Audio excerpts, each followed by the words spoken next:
Want to say big up to the entire team. Like I said, it's all about season 2 of Road to Success, The Journey, a feature inside the Easy Skanking that is geared to inspire, uplift, educate, motivate, and entertain. And starting right about now, today, of course, we journey with Kingsley Cooper, CD, Chairman of Pulse Investments Limited. Of course, as head of Pulse, Mr. Cooper established a number of innovations and firsts for Jamaica and the wider Caribbean. These include the Caribbean Model Search, Caribbean Fashion Week, the Super Jam Concert Series, the Lifestyle TV program Caribbean Fashion Weekly, and the CMS reality TV show. Mr. Cooper, welcome to the Easy Skanking. Such a pleasure to be with you, Kshema. All right. Thank you so much. And thank you for agreeing to take us on your journey and sharing your rich success story that is absolutely fitting for Black History Month. Thank you for that, because it is so important for us to, let all our fellow Jamaicans and all the Black folks around the world be part of a shared experience of success. So we all know what it is that we can achieve, and never to assume that there's anything we can't do. Absolutely.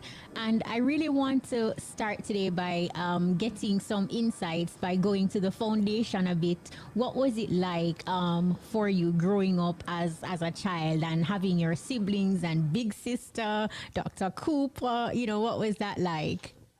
It was great. I had a very happy childhood. My parents, one parent was a school teacher, and the other was what the English people call a merchant tailor. He worked in England for a while. Lots of fun, very, very religious family, very into school. Of course, a school teacher mother. But for me, I played every sport. I was involved in all kinds of creative enterprises. I was an artist. Did literally everything. And so family was great. My cousins and my sister, and then later on Sister Donnet, my younger sister. They went to St. Hughes, I went to KC, and it was really quite amazing. And we weren't rich by any means, but we didn't want for anything, and it was a very good childhood, very very happy childhood. And how would you describe your college years? Because at the University of the West Indies, you studied law. So give us some insights as it relates to what sort of person were you as young adults? I think I was more engaged in extracurricular activities than anything else at university. I mean, high school was when I really did a lot of schoolwork. I was at KC as head boy and so on. You sort of focused a lot on academics as well as everything else. But at the university, it was Director Guild Press, the Law Journal, the magazine for the university. I started my sound system on Cape Hill campus in Barbados, and continued on the Mona campus in when we came back for law school, having done the degree course in Barbados. And it was lots of fun. Those were really great fun years. Of course, we did manage to do some law between all of that. It was fun. And I realized that I had to live my life engaged in creative pursuits. I had to be involved in creative business, and Pulse was a natural result of all of that. Okay, so basically, because you understood from that age that you needed to be in the arts and with the creative side, would you then say that realization is what propelled you into opening Pulse Modeling Agency in 1980?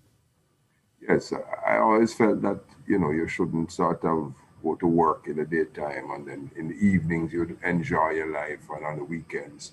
I felt that you should enjoy your life all the time. So I think you should work just like you are, as you in the studio having a great time. You should always be working at what you enjoy. And so Pulse was, I mean, if I had to study again at university level, I certainly would do law again, because I think law is a great foundation, because it's been a wonderful resource for me in terms of guidance in business. But in terms of everyday work, I knew I was not going to be a practicing attorney for very long. I practiced for 5 years. And so I knew it was going to be something like a Pulse. Pulse was ended up being the embodiment of what I would do. But once it involved creative business, and once it was something that you could turn into successful business, because of course when we started the things that we did, they didn't exist before. So not only did you have to create, but you also had to innovate and develop structure and all of that, because there were no precedents around. If you want to if you want to open a bank today, you can find tons of people in the banking sector who can help you in terms of man the operation and tell you how to do it and what to do. When we started, there was nobody to advise us, so we had to just do it from scratch. But you know what I want to find out though, how were your parents and family supportive of this move? Because as a teacher mom and being stringent on education, and not many persons are able to understand creatives, how did your family and friends perceive your notion to say start a modeling agency after just using your law degree for 5 years? That's an interesting question, because by that time my mom had died. She passed in when I was at university in Barbados. But my Oh, father was still alive. But none of my decisions made my parents happy. I mean, studying law, for example, didn't make them happy. They're oh devout wow. Seventh Day Adventists, and they don't believe in lawyers. Okay. They think that it's easier for a camel to go through the eye of a needle, that passage from the scripture, than for let's say for a rich man to go to heaven, but in my case for a lawyer to tread the straight and narrow. So they weren't so keen on law, and they were even less keen, or my father was less keen on the entertainment business, because one of the things about the Seventh Day Adventist church, I don't know if it's the same now, but when I used to go to church as a teenager, because I I remember in high school and maybe fourth form or so getting a plum role in a play, and they used to have rehearsals on a Saturday, and I said, it's true. I mean, every year I'd miss the plum role because I'd have to go to church. Church. And at that particular year, I said, it's true. I'm going to do this role. I'm going to do this role in the play, uh, which I did. And so I stopped going to church then. But that kind of Seventh Day Adventist faith, there were so many things you could not do, which I had a little challenge with. The idea of playing music at bars and consuming alcohol and any of those Wow.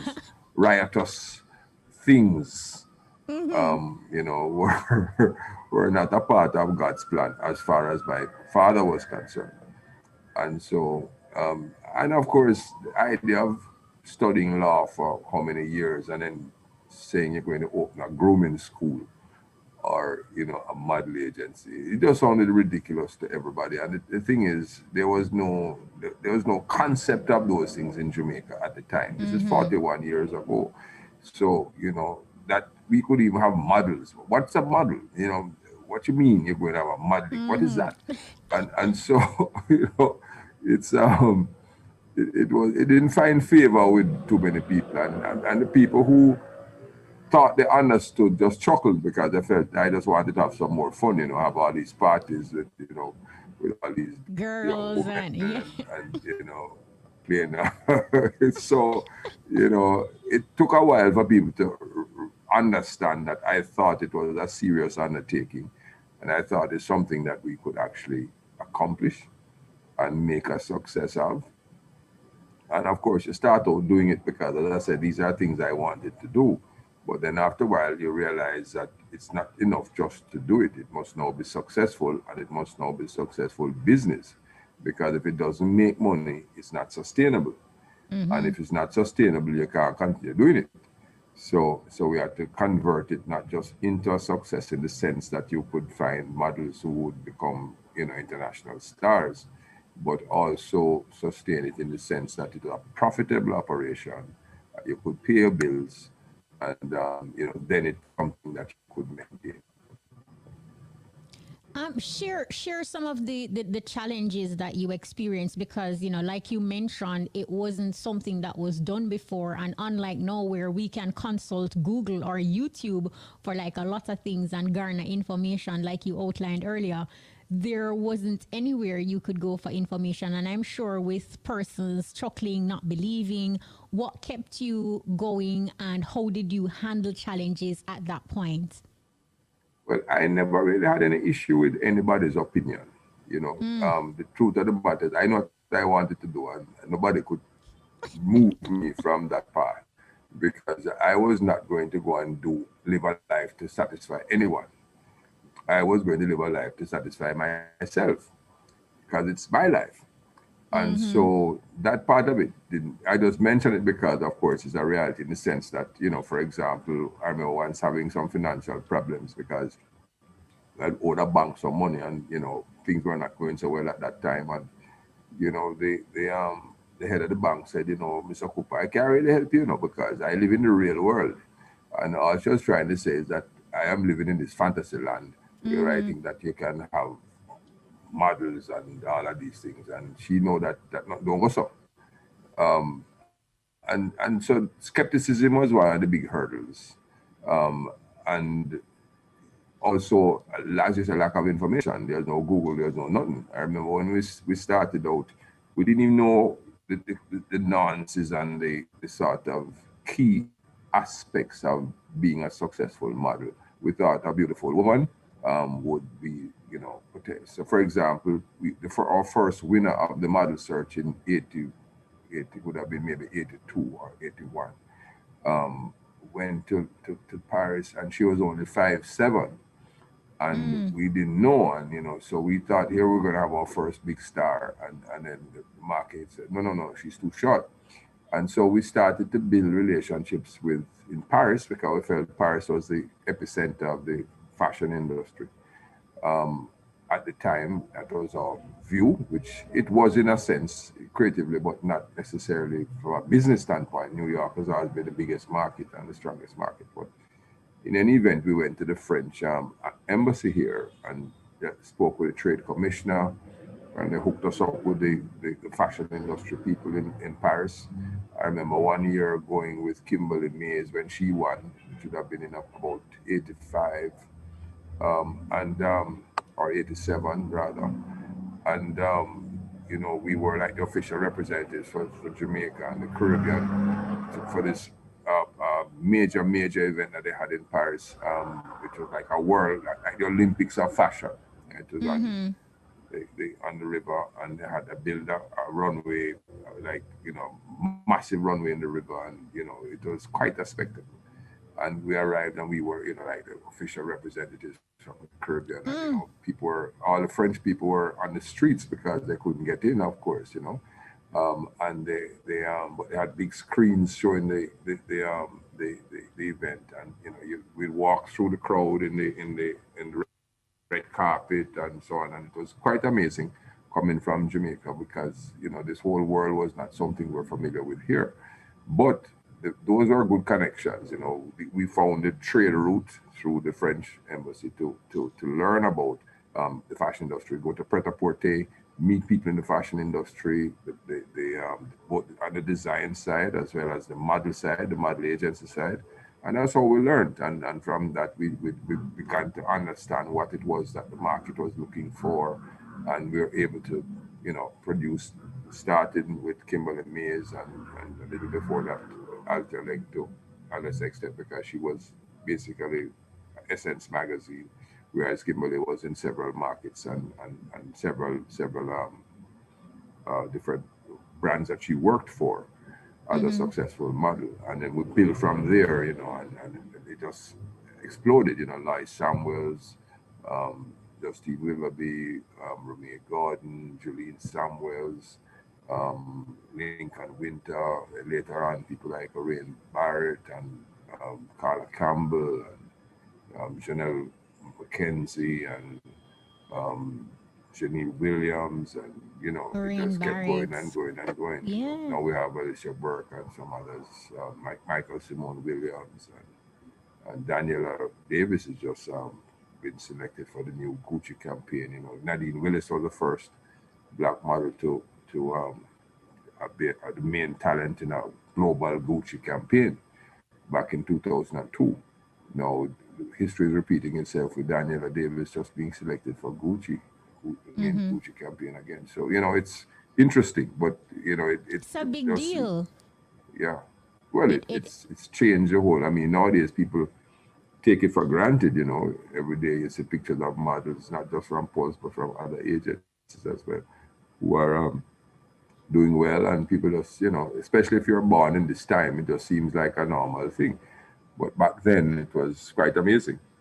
and you would have basically changed the lives of so many women, and in doing so also help to change the narrative of what beauty is, because through Pulse you have provided a platform where black women can strut their stuff and feel proud and feel bold and confident in who they are.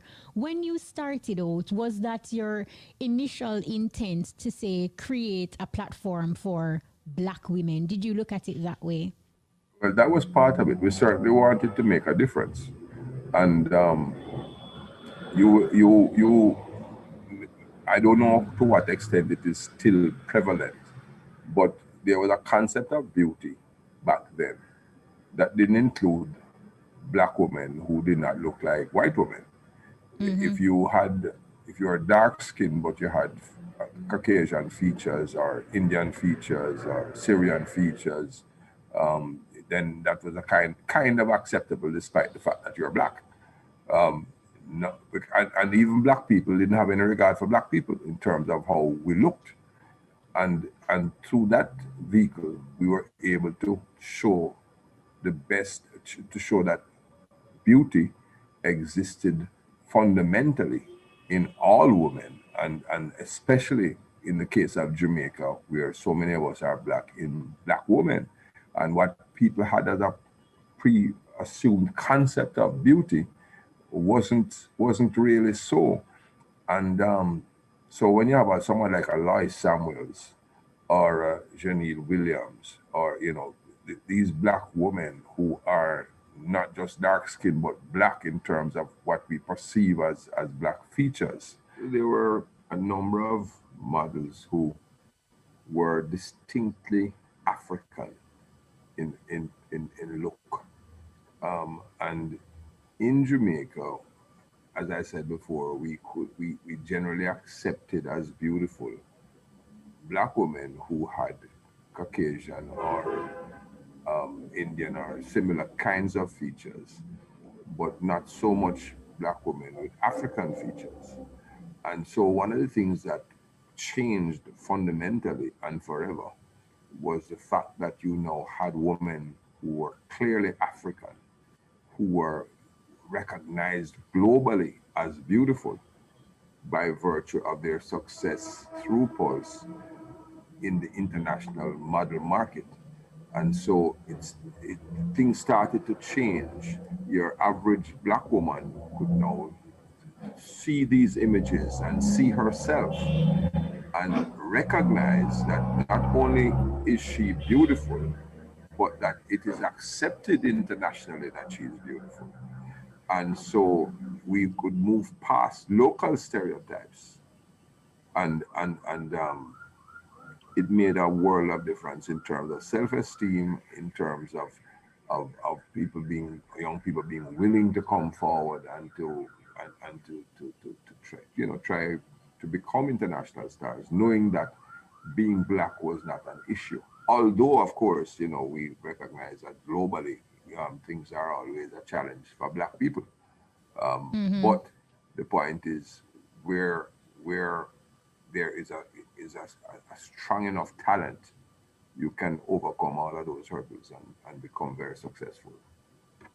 And Pulse would have seen several generations of models who have graced the cover of international magazines as well. I mean, Essence, Sure, Vogue, Esquire, sure. GQ, and you mentioned Gucci with Alicia Burke and also Tom Ford and countless others. Now, what do you look for when you go in search of, your next top model per se? You know, it's difficult. It's easy to do and difficult to say. I mean, you have the basics of modeling. You know, you want somebody who, if you're looking for the mainstream part of the market, because of course nowadays there are all kinds of special parts of the market. You know, full figure models and so on. But mainstream, you're looking for somebody who is slim, slim to medium. You're looking for somebody who is about 5'9", preferably about 5'10", for women certainly between 5'10" and 6 foot. And it is possible to be too tall as a model as well, because people didn't realize that, everybody else felt the taller the better. But so you want to land somewhere between 5'10" and 6 foot ideally for a woman. But anybody over 5'9" has a good opportunity. So you have those kind of basic things, size, height, that kind of thing. But then when it comes to look now, features, you see a model and you know that that person is, it's because, somebody will see an agent in New York might say, oh, she's so beautiful. And it's not beauty in the traditional way that the average person would see beauty. They're seeing something else in terms of what's going to make her special, what's going to make her stand out, what's going to make clients gravitate towards her, and the photographers, and so it's after a while, because when we started we weren't always on target, you know and the truth of the matter is that nobody is always on target.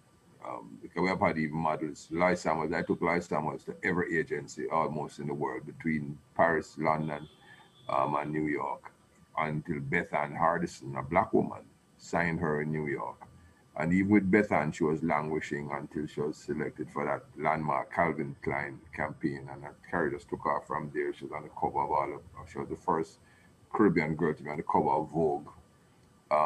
And it's just amazing how sometimes people can err, but it's really a matter of that special thing, that X factors. Eileen Ford used to say that you recognize in a model that makes them special and makes them stand out, and makes it work as a kind of look that the market will take. I mean, there are looks that everybody will agree on, and then there are some that only some people see. So And your job, just listening to you talk, it is a very difficult job, because at some point you would have to say to somebody, you're too fat, or you're too tall, or you're not cut out for this. What would you consider the hardest part of your job? And these are conversations that can really, scar persons if you don't know how to convey, the information. you know what though, you're right, and I think the biggest challenge is when someone is determined to succeed. Some girl, for example, who is 5'4" or 5'3", and she's made up her mind that she's going to be a model. She's going to be on the cover of Vogue, and nobody can stop her. Her family can't stop her, her friends can't, and Kingsley Cooper can't stop her neither. So if I say no, you're really too short for the market, no, she is going to go for it. And so it's really hard to deal with a situation like that when you feel 99.999% certain that there is no way this person is going to succeed. But the international model agency community have discovered a brilliant way to deal with that whole situation. Their response, and this is a standard response, all of them: you're absolutely beautiful, but you're just not right for us.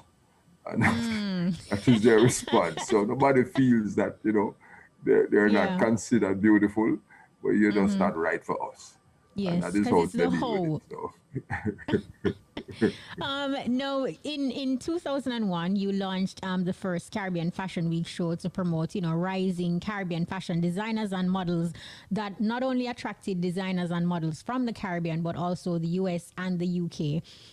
What are what ethics are important for people in the fashion industry?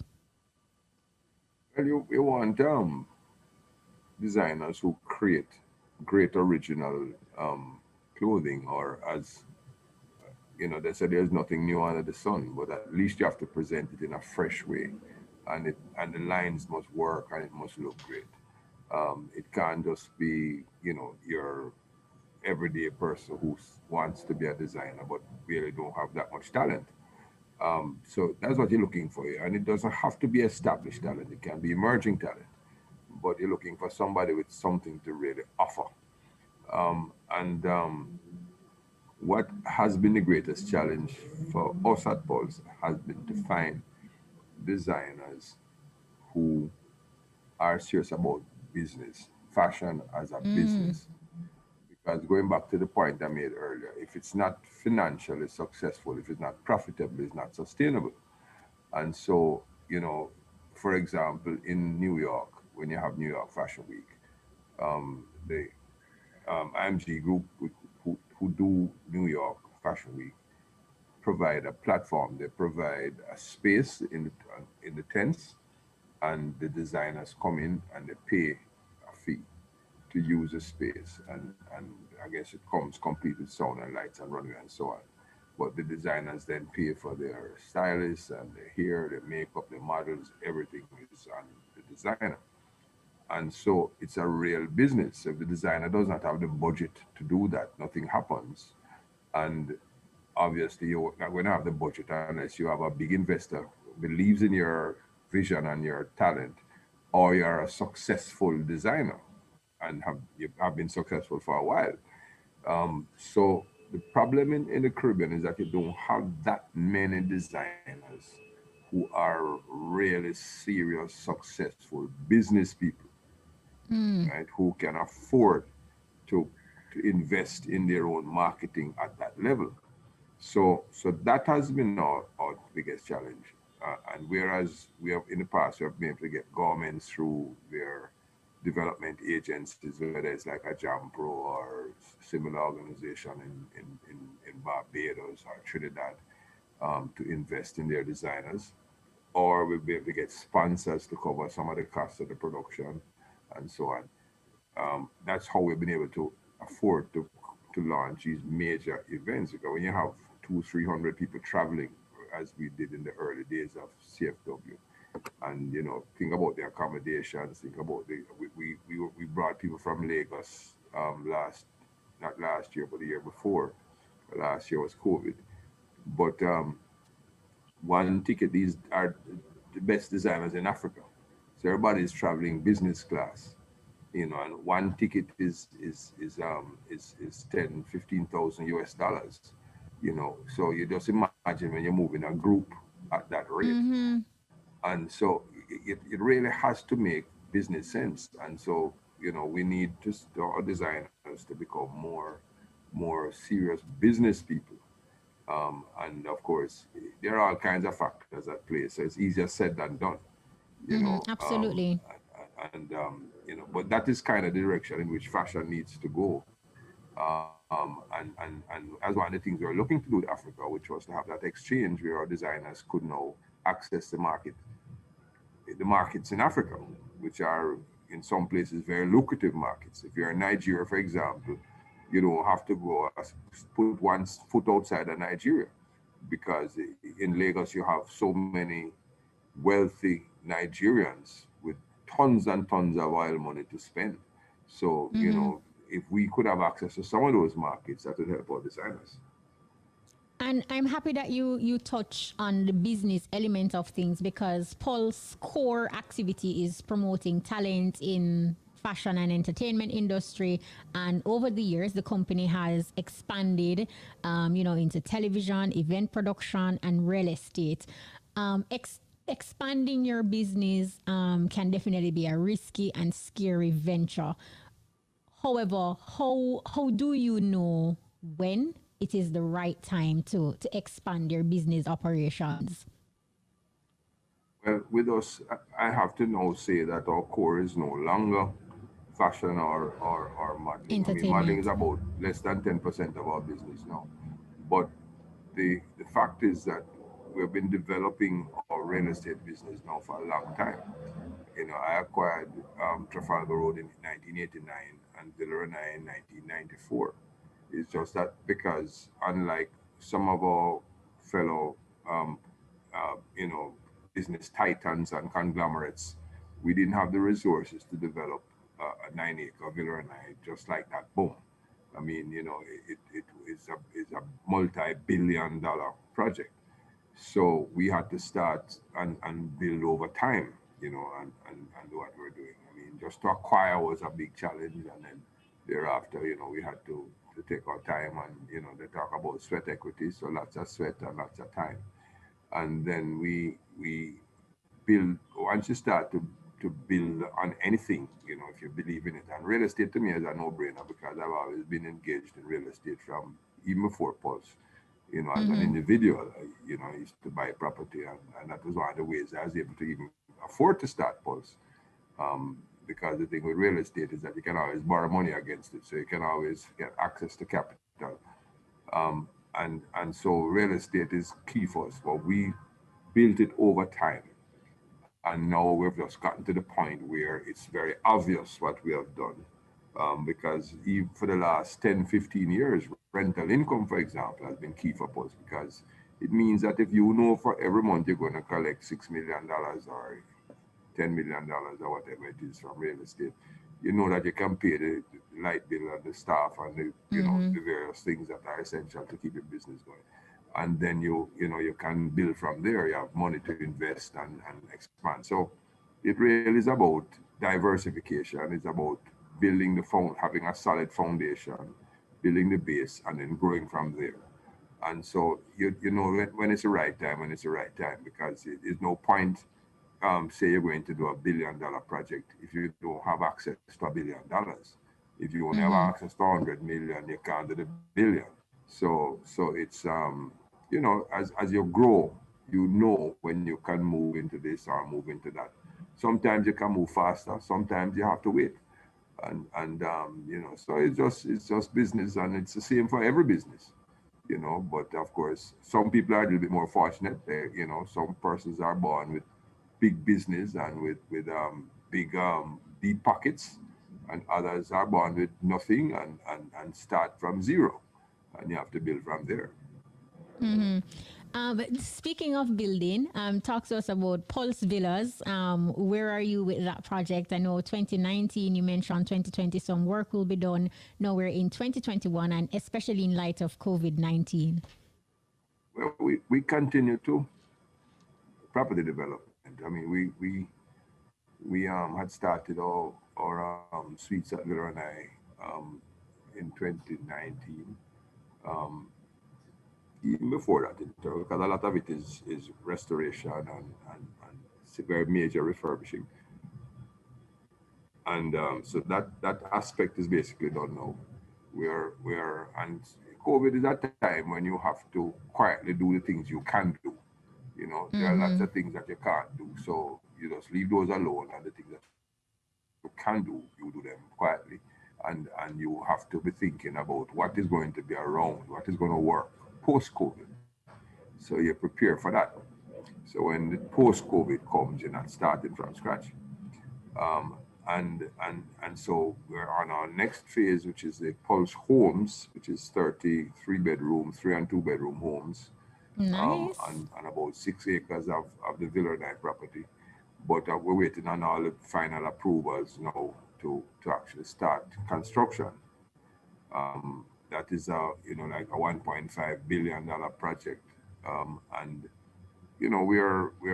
we believe in real estate. We believe in real estate expansion. You make money with real estate in two, three different ways. You can build and sell. You can build and keep, and then you earn from rental income, or you can keep and earn from gains in investment property because property values just keep going up. Mm-hmm. So it's really a solid foundation that I recommend to anyone, whether it is just a family home or an investment for a second home or a business in terms of development, real estate development. It certainly is a good way to go. And, just listening to you talk, I can hear you creating your generational wealth. And that is something that is absolutely important, especially among Black families. Over the years, we see that, you've been grooming your very own daughter, Safia, and to the point now where she has taken over as CEO and you are, chairman. How how do you build generational wealth, and especially given the reality that a lot of families face, right? So maybe trying to get out of debt, others maybe pursuing, other financial goals. But how do you build generational health wealth? That was so interesting to hear you ask that question and to raise that issue, because to me that is the most important issue of all. Um, we don't build institutions as Black people, and not sufficiently anyway, and certainly not business institutions. Because when you're going to church and you're growing up as a child, they tell you love of money is the root of all evil, and it Mm-hmm. turns it makes people feel guilty if you want to have money.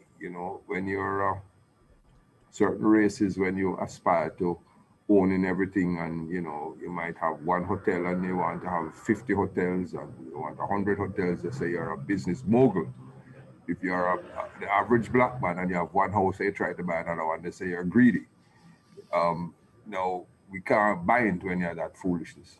We have to Mm-hmm. think in terms of what we can do with resources, and we need to think in terms of building resources. It's very important to me that we think about building resources that will be around long after we are gone. And so you have to start. It works by starting up with a vision that takes you way beyond yourself, beyond your lifetime, beyond the lifetime of your children. And you think in terms of something that can endure, and that becomes beneficial not just to yourself and your family and your children's children, but to many others, both from a point of view of inspiration, motivation, as well as actual financial benefit, because either it's going to employ other people or they can invest in it. I mean, if you invest in Pulse, if you bought Pulse shares, for example, and I let it not be said I'm here promoting Pulse shares on your show, but if you bought Pulse shares 5 years ago, it is now worth 3,000 odd times what it was worth 5 years ago. So Wow. you just imagine if you had $1 million, you would be a billionaire today if you had put $1 million into Pulse, by buying Pulse stock. And I say to say that we have to think in terms of investment, or to think in terms of we have to see the long view and the long vision, and we have to act accordingly. Because when you're living for yourself and your generation only, you then when you earn the money, you can afford to go on a vacation every weekend. You can buy the Rolex watch, and you can buy whatever it is, and you can party every night, and drink Don Perignon.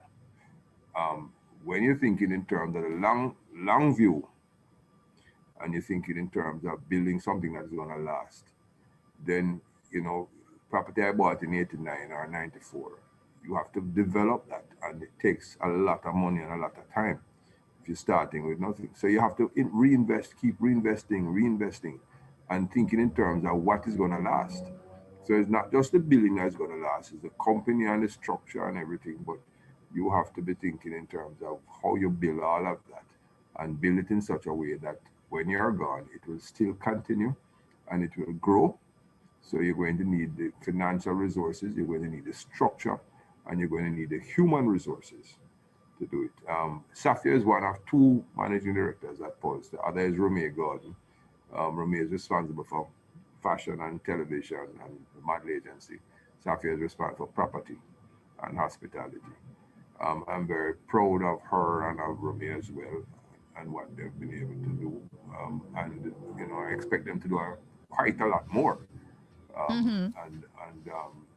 And then for them to start to groom a even larger team of really talented people who can help them both in terms of what they are doing now as well as in terms of when we expand, as we plan to keep expanding, as we look to building intergenerational wealth and building institutions, a financial institution that will last beyond ourselves. Wow.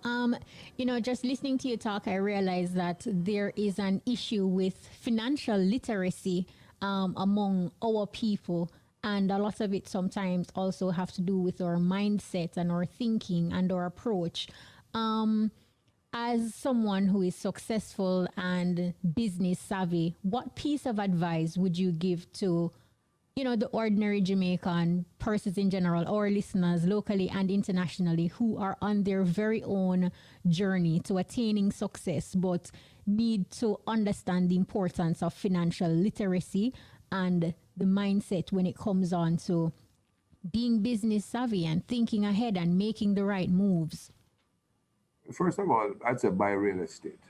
Buy Mm-hmm. real estate because, well, save first of all, because you can't buy with nothing. So save, accumulate wealth, spend as little as you have to, and accumulate savings. Buy real estate because even if it's not, you make a mistake and you buy something in a particular location which might not be ideal, you can always sell it back and use that money to buy something better somewhere else.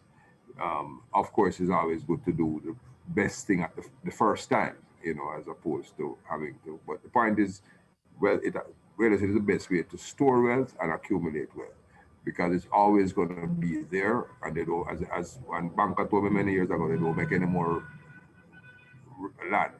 Whatever land is there, that's what there is. There's not going to be any more. So, and then also a little diversification. Maybe buy some stock, find a good company that you believe in, that you have faith in, and that has been solid and doing well in terms of appreciation. Some companies grow slowly because they are maybe huge, others grow faster. Again, big companies also grow fast, but some of the smaller companies are grow faster too because of their growth trajectory. Um, and maybe buy some stock, but real estate to me number one. Right stock also because you want it not only to save but to save in assets that grow in value. Mm-hmm. So you're both saving and growing at the same time. And so that is a good foundation.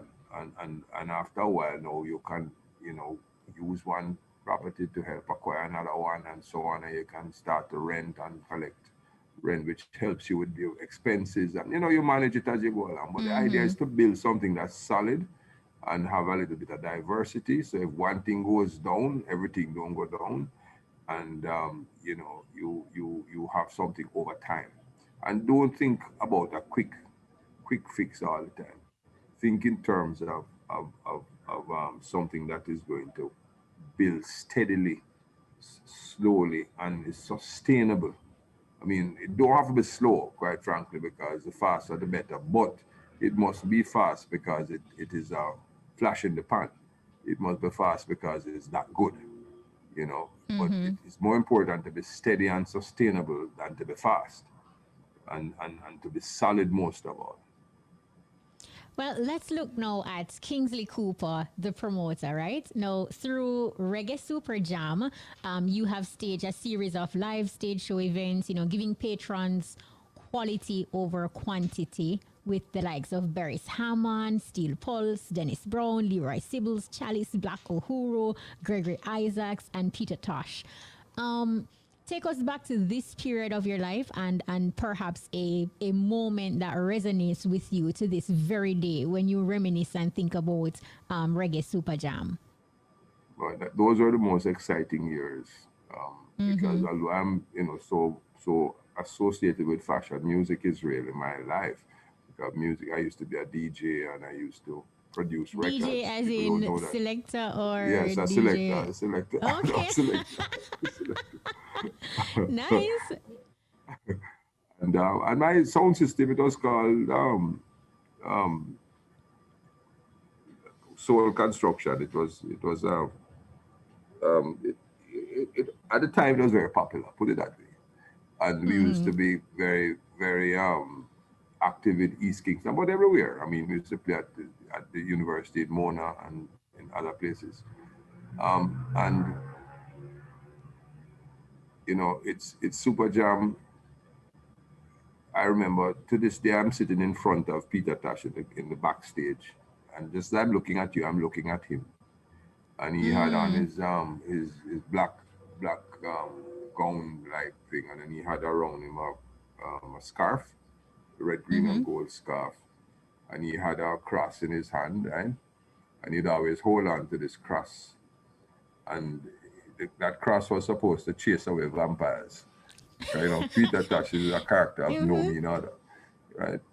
And I'm looking at, and he was just silent, said nothing. I have this look on his face as if he's transported to some far away place. And Mm-hmm. and I remember him. I'm looking at him now backstage, Super Jam, and then he went on to perform. People say it's his best concert ever. I mean, he had just finished his world tour. He never performed again after that, and he had Oh. the Mama Africa album was out at the time, and Johnny B. Good was the hit single from the album, and he was on a high. I mean, that concert was just phenomenal. I mean, like you'd never seen, and because of the fact that he's one of these artists was on constantly on world tours when he was performing, you didn't see much of him in Jamaica at that time in his career. Mm-hmm. So he had gotten to a level that people had not seen too much of here. And so when he performed, he just blew everybody away. I mean, you just don't associate. It was just amazing. So I still Mm-hmm. remember that. I remember the Commodores. We brought the Commodores here on that last tour they did with Lionel Richie, although Richie himself didn't come. Um, when they're at their peak, the that time Endless Love was out, the song he did with Diana Ross, and he had done the song Lady for Kenny Rogers, and they done, it was at the height of their career. That Mm-hmm. was That a was great concert.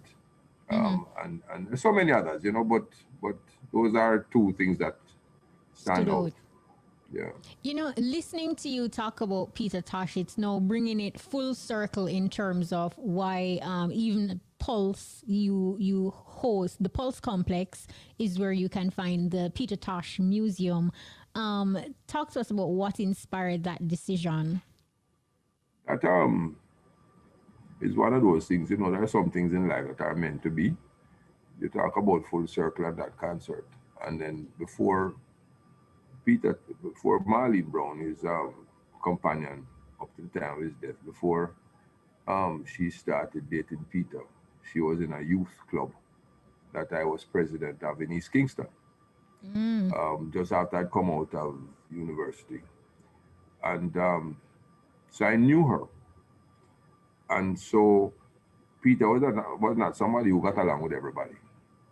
But I don't know. I maybe put some of it to her. I don't know if that's so, but I got along very well with Peter. Um, Now somebody I saw every day, but the times I saw him. And so when Peter died, she had these artifacts and various things from his life. And what Mm-hmm. was happening is that she didn't have anywhere to really store them, and people were, should leave this here and leave that there, and should be losing them. And at one time, they were even selling his M16 guitar on eBay. Mm-hmm. I And remember that. yeah, and so she asked me to keep, to store them for her, safekeeping, and I did. And out of that emerged the idea of setting up the museum. And Mm. I spoke with the Peter's estate with his daughter Nyambe and Brian Latour and them who Brian is the manager of the estate, his son Dave and Marlene and the estate don't have the greatest relationship. but we were able to bring everybody together and to establish a museum, which we all agreed was the best way to honor Peter's legacy. Mm-hmm. And so that young people and others, both his fans as well as the young, could come and see what Peter was about and his importance. Because Peter is really one of our most important musicians. Yeah. As the former chairman of Jamaica's Entertainment Advisory Board, what are your views regarding recent talks, that politicians and entertainers contribute to crime and violence in society? I hope you are not going to be disturbed by, we have some rain, and the rain is falling fairly heavily on the wood shingle roof. So I Mm-hmm. don't know if you're hearing me clearly. Can you hear me clearly? I am hearing you clearly. Yes. So you asked about the entertainment board, and what you wanted to know is what were my thoughts in terms of the current state of the industry and what the board is Well, doing. well, Um, I don't that know could too work much of what too. the board has been doing since the last election. But Mm-hmm. up to the last election, I was still a member of the board, although I was not chairman. I know this Minister Grange, is out of the music industry, and she understands the industry fairly well, and has tried to do a number of things to enhance the industry and to move things along in a positive way. My big problem with the entertainment board is, first of all, the board is an advisory board. So the board doesn't have any real power. The board Mm-hmm. only can only advise the minister. That's one. The second thing is that there's never any money allocated for any real money for industry development. For Mm. example, to this day, we still don't have a venue for concerts in this country. There isn't a single dedicated venue for concerts. A country that produces so much music, right?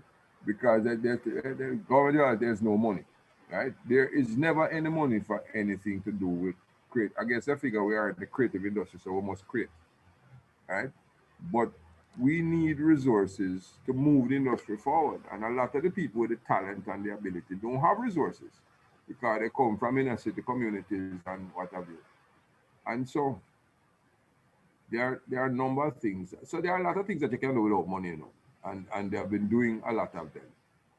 But ultimately, for you to have a real moving forward, alive and a prosperous, effective industry, you need resources because you need Mm-hmm. economic activity, and it can't just be dances alone. You know, so I think that I'd like to see a government come in, whether it is PNP government or GLP government or any government that is saying, okay, let us move this industry forward, and not just talk, but let's Mm-hmm. put some money behind it, right? The I was doing something for another a media house recently, and I spoke about Professor Donald Harris, Kamala Harris's dad, who was responsible for our national industrial policy. A lot of people don't know that, but back in the 90s, or either late 80s, early 90s, something somewhere around there. And he told me when he had just done the document and there was a meeting to of the different sectors to unveil the document. I was responsible for entertainment, and he said, your industry is the industry that can make all the difference to the Jamaican economy, and I've never forgotten that. Mm-hmm. But it's some people don't understand it. You see, entertainment and talent is like magic, as I said to people. You know, think about Usain Bolt. He's not in music or so, but he's in sports. But his talent. And before Usain Bolt became a superstar, 5 years before that, he was a student at a country school, right? Now, Mm-hmm. a country school boy is, in terms of the economic scene, is a non-entity.